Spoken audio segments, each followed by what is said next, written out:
मित्रांनो, आज देवीचा अभिषेक करायचा होता कारण का आमच्या गाडीची होती पूजा। चला बघूया कसं ब्लॉग झाला आपला। सकाळी उठले, सुंदर असे केसांना तेल वगैरे लावलेले होते। केस खूपच विचित्र झाले होते, त्यामुळे केसांची अवस्था नीन बेकार झाल्यामुळे माझा कायमच मूड ऑफच असतो। तरी पण मी तसंच उठले, आंघोळ वगैरे करायची तयारी करून घेतली आणि त्यात काय झालं, उठल्यावर मला खूप बोर होत होतं, त्यामुळे म्हणून मी परत येऊन झोपले। खूपच लेट झालं झोपायला आणि उठायला पण खूपच लेट झाला होता कारण पूजा होती, तरी पण मी खूपच लेट उठले होते। आणि आम्हाला तर सांगितलं होतं देवाने की 9 ते 8 वाजताचा मुहूर्त आहे आणि खूप छान मुहूर्त आहे, लवकरात लवकर तुम्ही पूजेची तयारी करा। तरीही खूपच लेट झाले, कमीत कमी म्हणतात तर 10:30 वाजले। त्यानंतर अज्जू आंघोळीला गेला आणि त्यांच्या आई बघा लहान लेकरावानी कशी आंघोळ, कुणाचे नवऱ्यांना त्यांच्या आई अजून पण आंघोळ घालतात। आणि त्यात आम्हाला आमचे कळले, कंटिन्यू मी व्हिडिओमध्ये सांगत असते, आम्हाला ह्या 3 कार्डाने असा वैताग दिलेला आहे, पण काय विषय नाही, हीच कार्ड आपल्याला उद्या पैसे देणार आहेत त्यामुळे। आणि माझ्या स्कूटीवर तर नाचून नाचून स्कूटींचं सगळं हाल करून टाकलं। सासूबाईंना म्हणलं तर सासूबाई म्हणतात नाचू दे ना, काय होतं त्याला। म्हणलं गाडी पाडली बिडली तर काय होईल त्याचा हाल, तुम्हाला सांगू काय म्हणलं। हे आमची चर्चा चालू असताना मी व्हिडिओ शूट घेतला आणि आजू त्यात काहीतरी बोलत होते, म्हणून मी त्यांना बोलण्याचा प्रयत्न करत होते। काय वाटतं तुम्हाला? बिंडकुळीवाणी बसली पाहुणे बघा आलेत त्या पप्पाला।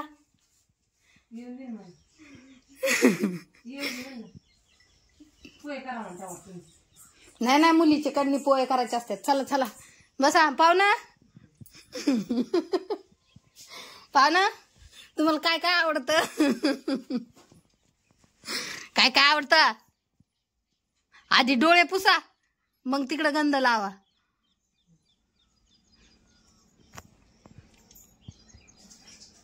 होय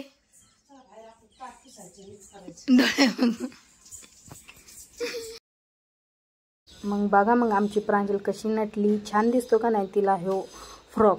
कुणाकुणाला आवडतो आमच्या प्रांजली। आणि माझी आंघोळीची तयारी झाली, आज मी हीच साडी नेसणार असं झालं कारण का ही साडी खूपच क्यूट दिसते मला, पार्टीवेअर साडी आहे, खूपच छान दिसते। आजूनी तर आंघोळ वगैरे करून तयार झाला आणि त्यानंतर निघालो आम्ही मस्त देवाचं जेवढं पूजेला सामान आणायचं होतं ते आणायला। जेवढे सकाळ सकाळ तर दुकानं उघडीच नसतात, तरीही ट्राय केलं, बघितलं, म्हणलं चला बघूया। तिथून पुढं आलो, किराणा दुकानात आलो, किराणा दुकानातून सामान घेतलं आणि त्याच्या आधी आम्ही गेलतो काकाच्या दुकानात। काकाचं दुकान बंदच होतं, आम्हाला घ्यायचं होतं टावे उपरणं। त्यातून आलो आम्ही बाजारात कारण का देवटाकळीचा बाजार होता। आबांना म्हणलं आम्हाला 3 किलो पेढे लागतात, आबा म्हणे डायरेक्ट तुम्ही बाजारात या। बाजारात गेलो, पेढे वगैरे घेतले आणि रस्त्याने निघालो। कसं वाटतंय चेहरा वगैरे। तिथून पुढं गाडी आलं, गरीबाची गाडी आहे बरं का, आपली गाडी काही नवीन नाही आहे आणि शोरूम नाही काढली। प्रत्येक जण म्हणतो तुम्ही शोरूम नाही गाडी काढत, अशी सेकंड हँड गाडी घेता। लोकांना काय सांगायचं सेकंड हँड गाडीचं महत्त्व। तिथून पुढं दुकानात आले आणि देवीला 2 साड्या घ्यायच्या होत्या आणि पीस घ्यायचे होते, म्हणून मी पीस वगैरे घेऊन आले। आणि ही बघा आमची देवी, खूपच देवीचं आमच्या मोठं स्थान आहे।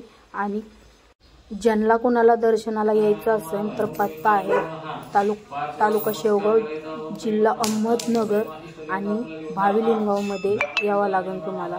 शेवगावमधून 20 ते 25 किलोमीटर आहे। देवांनी सुंदर अशी पूजा केली, खूप छान वाटलं पूजा करताना। देवीचा अभिषेक घातला, देवा म्हणे तुमच्या धंद्या पाण्याला व्यवस्थित होईल। आणि तुम्हाला माहिती आहे का, जे मनापासून देवांकडे मागते, देवीकडे मागते, पण मनापासून आपण जे पैसा पाणी न मागता आपण यश मागतो, त्यांचीच इच्छा पूर्ण करत असते। पण काही लोक पैसे मागतात, पैसे कोणताच देव पूर्ण नसतो करत, कारण का आपल्याला कष्टच करावं लागते। आमच्या देवीचं खूप मोठं स्थान आहे आणि दर्शन घ्यायला 100%च या का। आणि दुसरी गोष्ट, देवांनी सुंदर अशी पूजा करता करता आमच्या सासूबाईंनी व्हिडिओ घेतला होता, खूपच भारी वाटलं व्हिडिओ घेता घेता। खूप असं सुंदर अशी अभिषेक करताना खूप भारी वाटलं, एकदम मन तृप्त झाल्यासारखं झालं।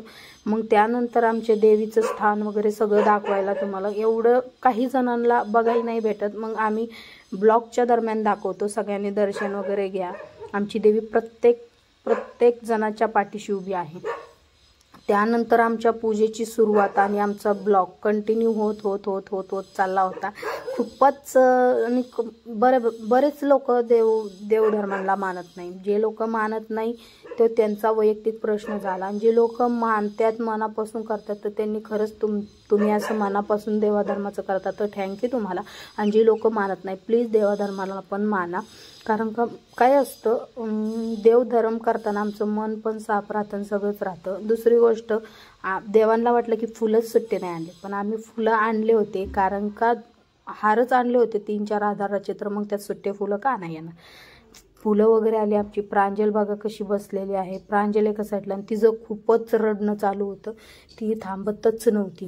कारण का ती म्हणायची मला बाहेर जायचं आहे बाहेर जायचं बाहेर जायचं. तिने कुठं ऐकलंच नाही मला. माझं चॉकलेट संपलं आहे अमकं संपलं आहे तमकं संपलं आहे चालूच होतं. देवा जसे जसे सांगत होते आम्ही तसं तसं करतच होतो. त्यानंतर आम्ही सगळे बाहेर गेलो. गाडीला हार आणि पूजा थोडी राहिलीच होती. कारण का आरती वगैरे राहिली होती देवीची. ही आम्हाला नंतर करायची होती. कारण का सगळे चालले होते गावातले माणसं. त्यांचं म्हणणं होतं तुम्ही लवकर या. कारण का भरपूर लोक निघून गेले होते आणि अजूनही पण जाणार होते. देवानी पूजा विजा व्यवस्थित गाडीची करून झाल्यावर आम्ही हार वगैरे गाडीला बांधल्यावर आम्ही पूजा वगैरे टायरावर पाणी वगैरे गुलाल वगैरे टाकत होतो. मला बऱ्याचशा गोष्टी माहीत नव्हत्या. मला शिकवल्या सांगितल्या. आणि दुसरी गोष्ट बऱ्याच जणांचं म्हणणं आहे की तुम्ही सेकंड हँड गाडी का घेता.